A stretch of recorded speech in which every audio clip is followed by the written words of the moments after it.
Hello, Internet. In this three-part series, we're going to be doing something that, although might look kind of boring, it's something you're going to do all the time if you're making an app that needs to talk to a server, which many apps do. So what we're going to be building is it's really a basic concept, but we're going to be going to a lot of really cool methods and ways of doing it, but basically just a thing that's going to list our games, video games, board games. If you're remaking this, you can do it with anything you want. It does not have to be games. But we have a list of them. We have a detail view of it. We have ability to create a new one and the ability even to edit an existing one. So all the stuff for that, really, you can think of as a master detail CRUD application. Now, what we're going to be using in this is, first of all, rather than building a backend ourselves, we are going to be using something called mockapi.io. It allows you to sort of make these basic RESTful APIs without any code, and it also will populate it with dummy data for you if you wish. So we'll be looking into that. We're going to be using DO for networking. Now, if you prefer the HTTP library, you could totally use that, and you just have to make a few subtle changes. But I really like DO, so that's what we'll be using. And that's just for all the network requests for getting data and modifying data. We're also going to be using freezed. This will be to generate our data models with things like to.json and from.json and copy withs. We'll be using, of course, as always, Riverpod, and that's going to be a major focus of this, is how we deal with kind of keeping our state management working, especially when we want to edit something and replace it within the state of our app. And something I don't think I've ever used on a stream before, but I'm using it on a few projects, is FP-Dart. It's basically a functional programming framework for Dart and Flutter, and allows us to do some really nice things, especially when we're dealing with when things can go wrong. And definitely when there's network requests involved, things can definitely go wrong. Internet goes out, data is malformed, etc., etc. So we're going to be implementing that as well. So let's get right to it. All right, right from the beginning, of course, assuming you have Flutter installed, I've just done a Flutter create called FL Network. And we're just going to start by a little bit of cleanup. We're going to go to our main.dart, and it's going to hide this a little bit. And we will remove some of these comments. We're going to remove this whole my homepage state. And I think I got rid of something extra there. Nope. Okay, we're good. And we're just going to get rid of the home because it references that. And we're going to, of course, turn off debug check banner mode. So we're going to make that false. That will just get rid of that lovely little banner. Okay, so we have that going. We're also going to do some modify some analysis options here, which I like to do at the start of a project, just so I don't get those pesky little things. I'm going to put a few in here and talk you through them. So the first two are just about const constructors. Although I think this is a great thing to have on, when I'm starting an app, I usually turn it off because you get a lot of things that won't become constants and you'll get warned. So I like to turn it off and then turn it on later when my project's more along the way, and then I can go through and fix those things. I also want to turn off depend on reference packages because there's a few things I'm going to want to import and I just don't want to see those errors. And for this, I'm turning off avoid print because we're not in this project going to be doing anything of like logging or showing like toasts or messages or that kind of stuff. So I want to just be able to print to the console. So we're turning those off, and that's all good. We also need to, I'm going to be building to Mac. This will work with iOS, this will work with web. You can do whatever you want, but because I'm going to be doing Mac, I need to also enable the network. So I have to go to my debug profile entitlements. And what I want to add is just this key right here, and it's just com.apple.security.network.client. Set it to true. Allow it to use that. And while I'm at it, just because I don't want to forget to do this in the future, I'm also going to open up my Mac OS release entitlements and put in the exact same thing. This allows Mac to talk to the web. Now, if you're doing this in iOS, you do not need this. If you're doing this in Android, I think there's a slightly similar thing you need to do to enable network. For web, you don't have to. Okay, so we have our very basic app right now. Let's install some dependencies. So we'll just do flutter pub add. We're going to be installing DO, as I talked about a moment ago. Flutter Riverpod. We're going to add freezed. And we're going to be adding FP-Dart. So I'm just putting those all in with spaces between rather than doing them as their own commands. and we get these installed. And if we look at our pub spec now, it'll be grabbing, you know, the most latest ones that are compatible. So we see these all here. I'm going to remove some of this stuff, and we should be fine. Okay, there's also some dev dependencies we need. So what we will do is we're going to be adding in build runner, and I'm just going to go --dev to denote that it's going to be a dev dependency, and you'll see that then shows up under dev dependencies. And a couple more we need is JSON serializable --dev.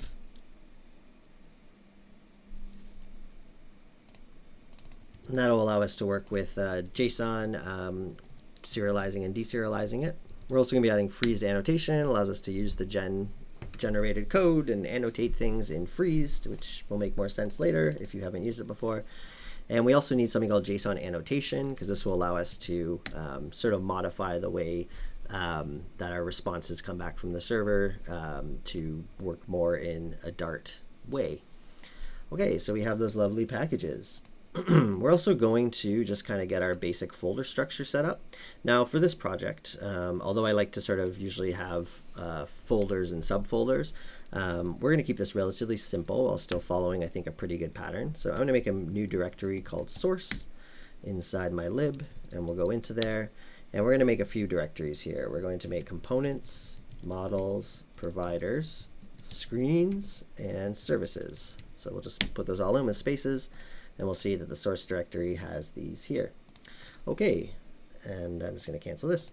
And let's just go to this thing called mock.io, mockapi.io. So this is a cool thing. You can sign up. It's free to use. You know, they have a paid version that lets you do a lot more, but you can get away with the free one here.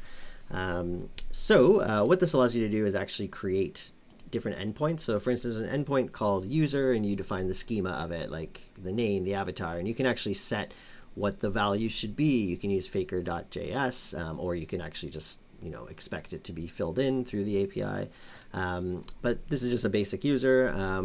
I made this first, and we're not actually even using it in this app, but it was just a good thing to do first. What we are going to be using is this game model. So game model is pretty basic. It has an ID. It has a created at. It has a photo, which I've just set it to this image.abstract. So just kind of paste in this random image URL. It's going to have a name, a console, and a release year, because we're kind of making, like, you know, a database of video games. Again, for this, you can make it whatever you want. We didn't set faker.js here because I actually want these to be things that are created through our API integration in Flutter. So just by sort of setting this up, it automatically generates you a bunch of endpoints. So you have an endpoint where you just do /game, and that will give you a list of all the games. Game/ID will give you that game at that exact ID, or an error if something went wrong.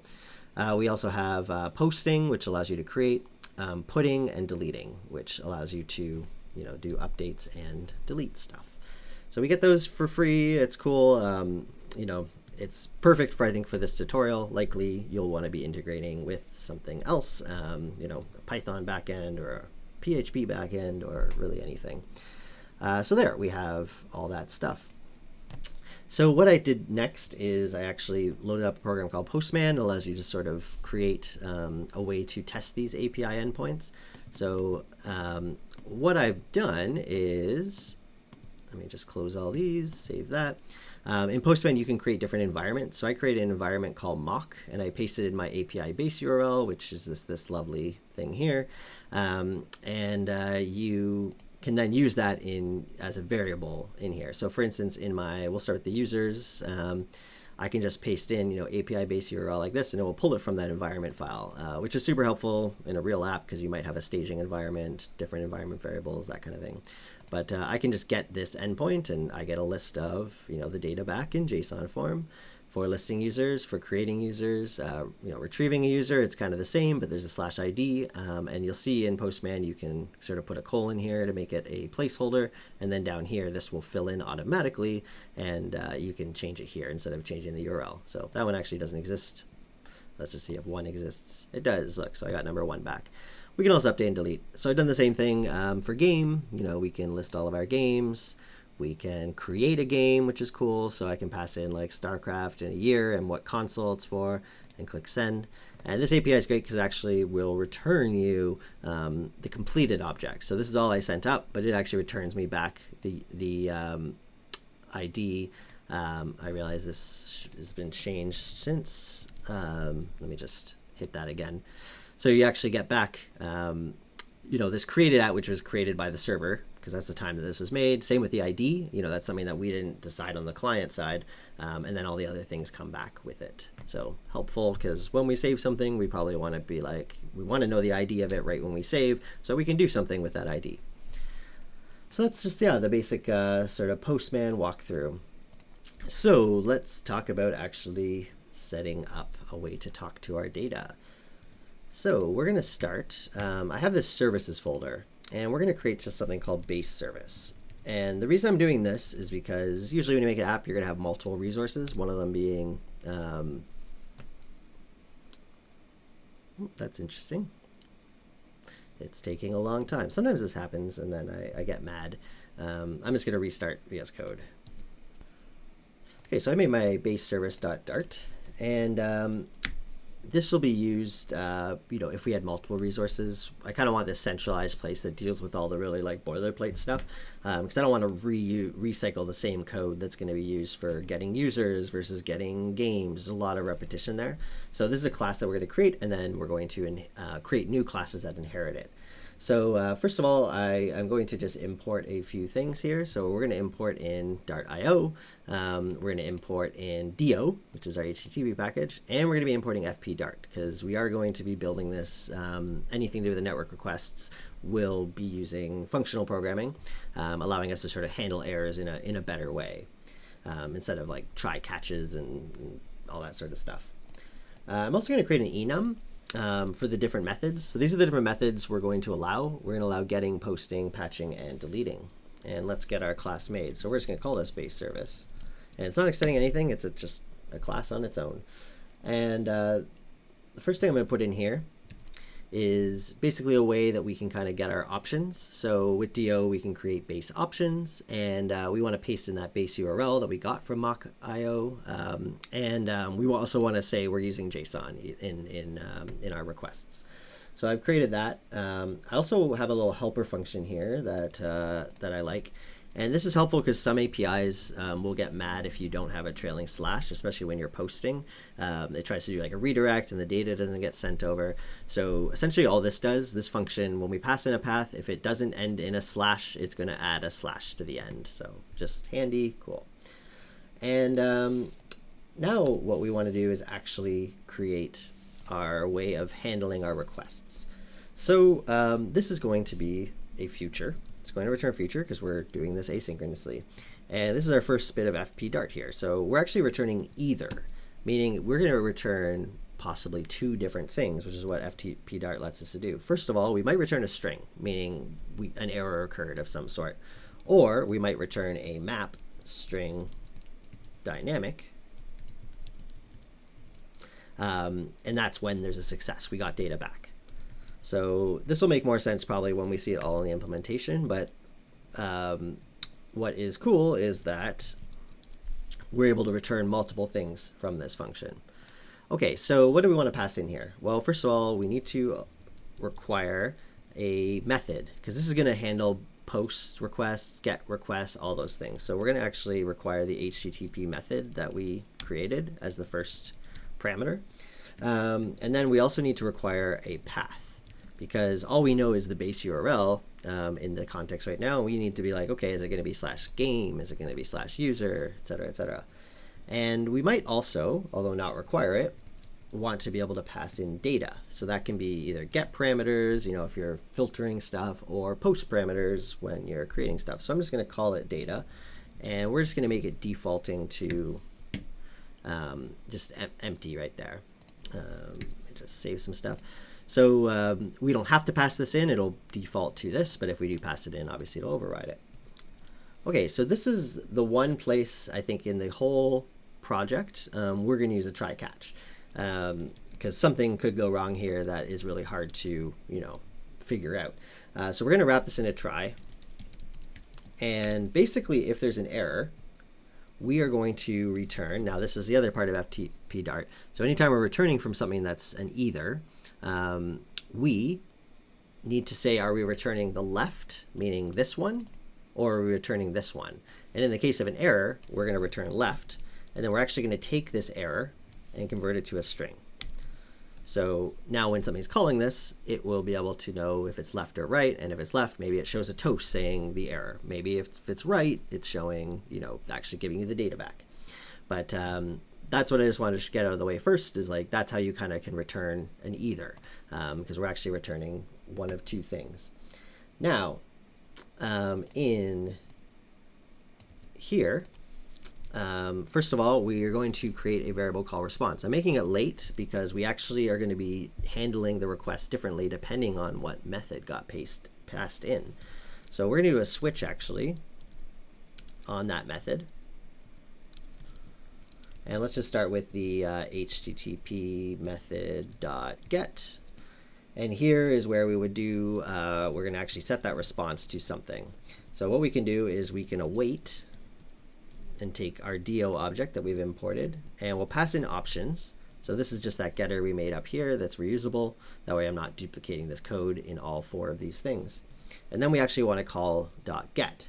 And here we want to pass in that path, right? But I want to wrap the path in that clean path function so that it adds that trailing slash. And in case data is passed in a get request, we can replace the query parameters with that data so that they get added in. So now we've set response here. Now I need to do basically the same thing for post. There's just two subtle differences here. So if post is passed in, what we're going to do is we're going to post instead of get, and instead of passing query parameters, we're going to pass data. Similarly, and patch is basically even closer to post. The only difference is patch, but we're still passing the data. And this is meant for updating an existing resource as opposed to creating a new one. And lastly, we're going to do delete. And so if delete's passed in, we're going to do response. We're going to call the delete method on DO, and we don't pass any data in, because generally when you're deleting something, there's no data. It's just like, this is the reference to that object. So now we have our switch method, and we're setting response out of all those things, but we're not doing anything with response now. So let's do something with it. So after our switch statement, we're going to return, in this case, write, and we want to essentially return the response.data. Now, here's the one gotcha, and it's just because of the way this API works. Sometimes this API that we're using will return a list, and sometimes it will return an object, right? To show you the difference, if I actually go to Postman here, you'll see I'm getting just an object back, like a map essentially. But when I'm listing, I'm getting this list. And that's just the way this is. Some APIs, even on listing, will still return it as a base object with like a results key and maybe like a status code.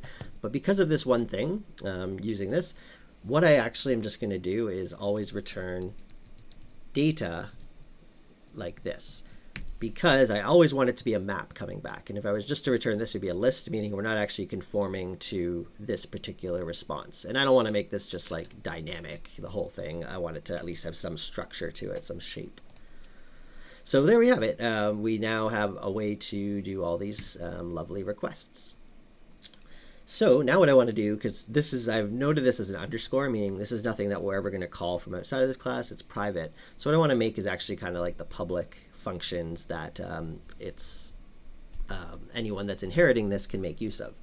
So I'm just going to, this will actually have a very similar shape to it. So we're just going to copy this because it's a little bit of a mouthful, and put it here. And we're just going to make this get.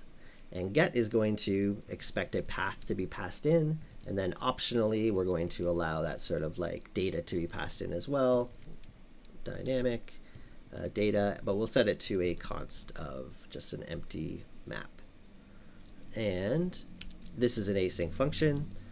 So all we want to do now is return await handle. And now we have to just override the method to use HTTP method.get. And the path we just passed through. And of course, we need to pass that data in as well. Data. So there we have that. Now, something we can do, because this is ultimately just hoisting this function, we technically don't have to mark it as async because we're already returning an async. So I think I will do that. It's a little bit cleaner. So even though like we don't have async here, because we're returning already a future, we don't have to mark it as async here. Okay, so we want to do the same thing for post, and not much needs to change here. We just pass this, change this to post. And similarly, let's do that for patch.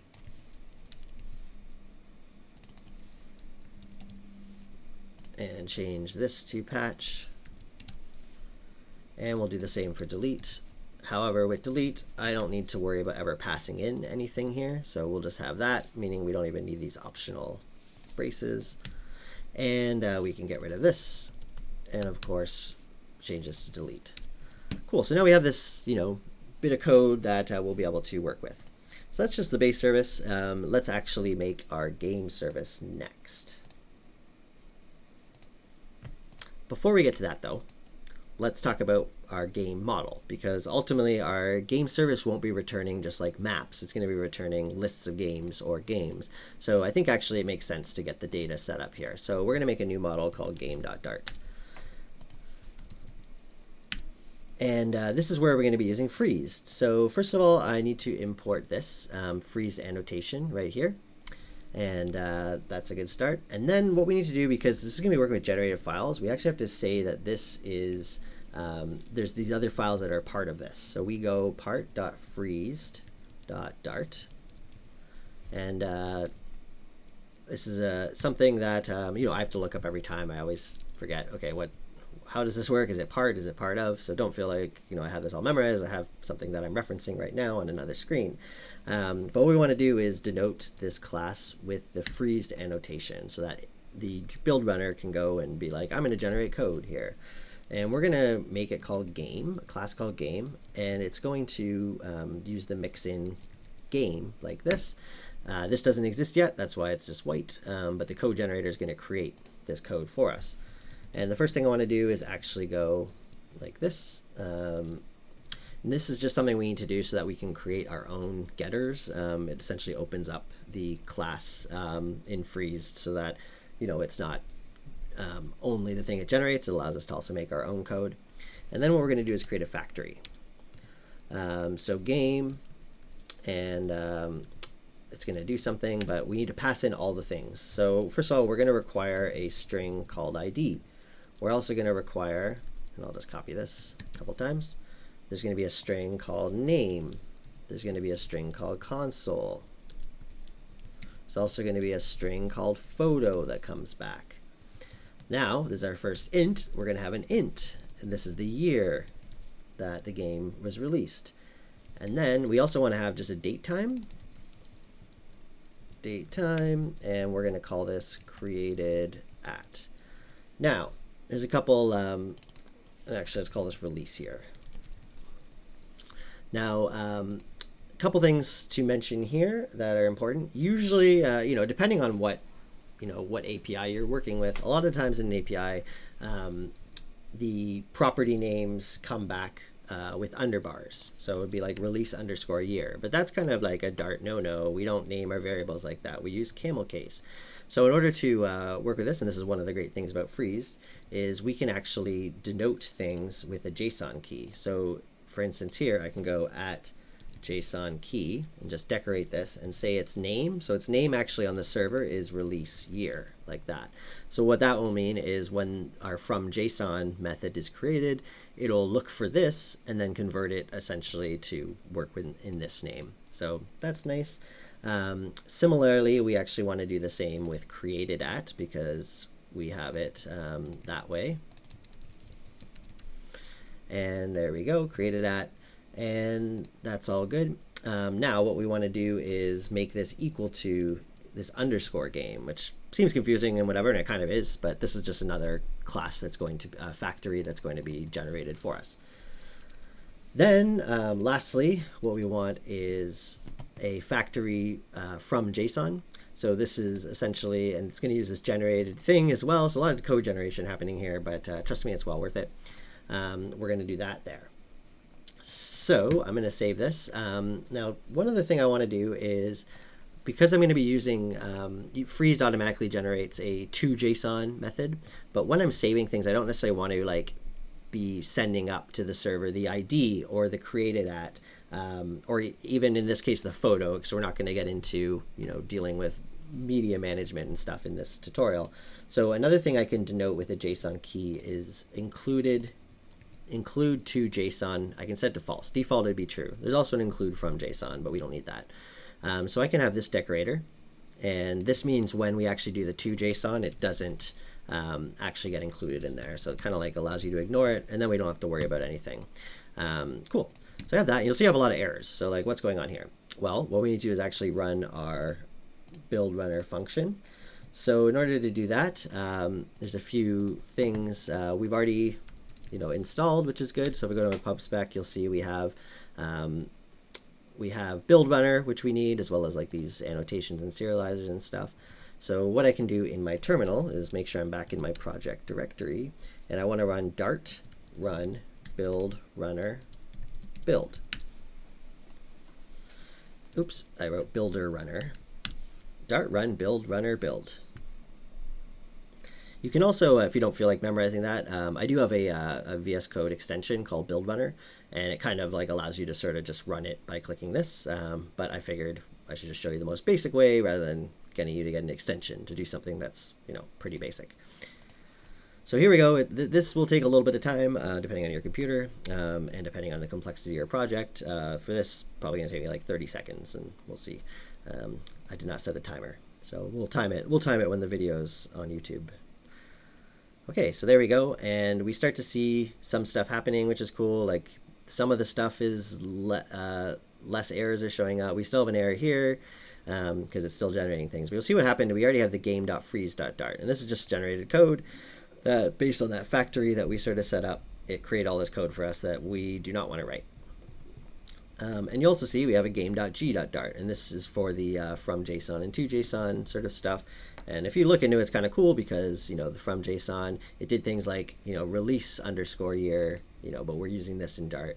Same with this. And notice in the to JSON, it got rid of the ID and it got rid of the photo and created that just as we did. So there we go. Now I have this little warning here, and that's because it does recommend we put on this invalid annotation target. So I'm just going to do that real quick. And a couple other things that I just forgot to do. So at our bottom here, I'm actually going to just paste this in and show you what it does. But what we want to do is, first of all, with our analyzer, exclude our freezed files and our generated files because we don't need them to be analyzed. We know they're good. And I'm turning off invalid annotation target. And that's just something that freeze tells you to do. And it's really just so you don't get this warning there. I have a model. Let us now make our first real service. So we're going to make the game service. Dart. And this is something, you'd make one for users, you'd make one for consoles maybe if we were going to make this more complex. But basically this is going to inherit our lovely base service. So class game service. It's going to extend base service. And first thing I like to do, because usually each resource is going to have its own sort of namespace. So I'm going to make something called base path. And in this case, it's /game. So all of our things are going to ultimately inherit that, and we can keep it in this code in one spot, this setting. That way, if our API ever changed and it became games, we can just change it in one place. So the first thing we want is a way to get our list of games back. So what this is going to return, first of all, it's going to be a future because we're dealing with a network. We need to call something. It's not going to happen instantaneously. So it's going to be a future, and it's going to be either. We're going to be using FP Dart here, and we want it to either be a string coming back from this, and when it's on the left-hand side, it's going to be an error, so that'll be the error message. Otherwise, if everything's good, we're actually going to return a list of game, which we will import, and that's the game model we just made. And we'll just call this list, and this will be an async function. And what we want to do is, first of all, we'll get our response. So I'm going to go response equals await, and what we'll do is we'll call get, and that's just that lovely get method that we have made in our base service. So if I click on this, you'll see this is this function here that ultimately goes and talks to this thing. Cool. So we get our response. Now remember, this could be, after we're awaiting, it's no longer a future, so this will either be a string, or a map string. Now, in order to, in FP-Dart, know what type came back, whether it was left or right, what we actually want to do is response.fold. And here you actually get back the autocomplete for it. And really the first one we know will be error, and the second one will be, the games themselves. And we'll just call this results. Or result, rather.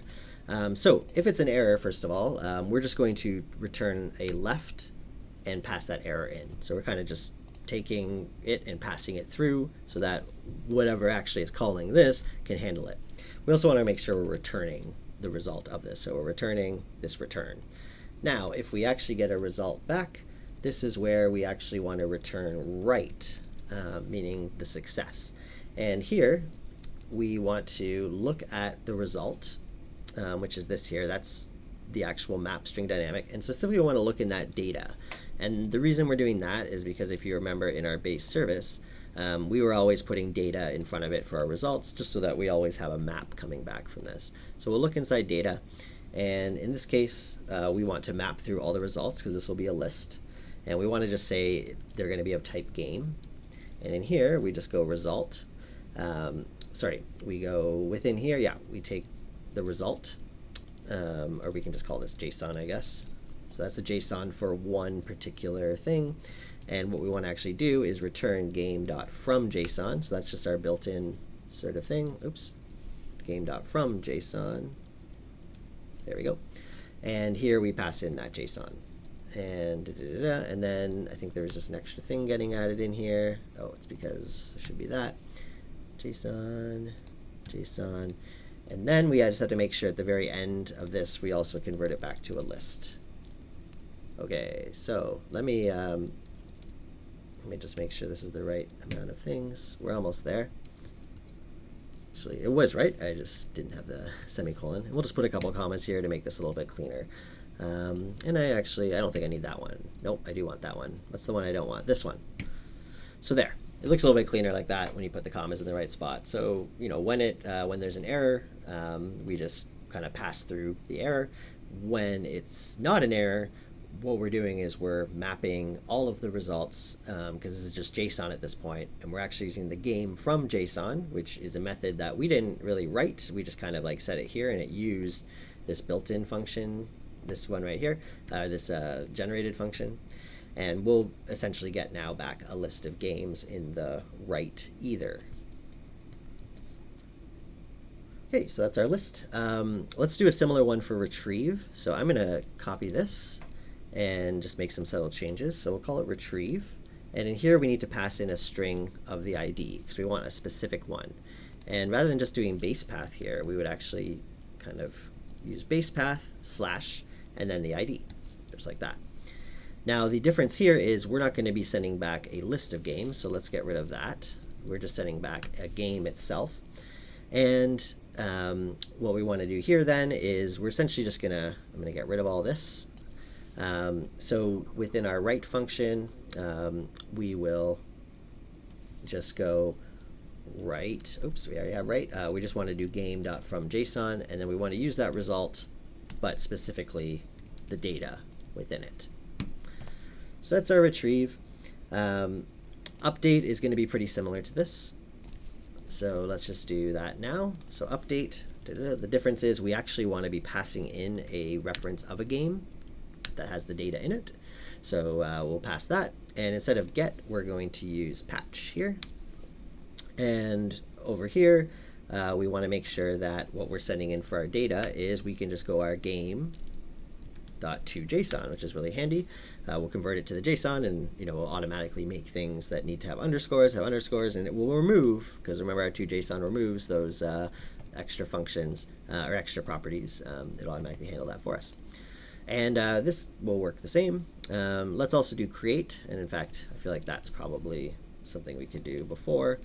So create will essentially be the same. The difference is we won't know an ID at this point because it doesn't exist yet. So we're actually just going right to the base path, and in which case we can just get rid of the string interpolation. So we're doing that, but we're posting to it, and that is good. Now we want one maybe for remove as well, And the reason I'm calling it remove is because we already have delete. If I try to delete, it'll be like, this isn't right. So we'll just have remove. And in this case, we don't care about the game itself. And we don't care about passing data in. All we care about is saying we want to call our delete function on there. And in this case, we're not going to return a game back. It's kind of useless. Like it's deleted. Why do we care about it anymore? So we're actually just going to return a bool when everything goes well, and we're just going to set it to true. So that's all of our main CRUD. We have listing, retrieving, creating, updating, removing. Now the one other thing I kind of want to do that's a nice helper is we are going to also create a save function. Okay.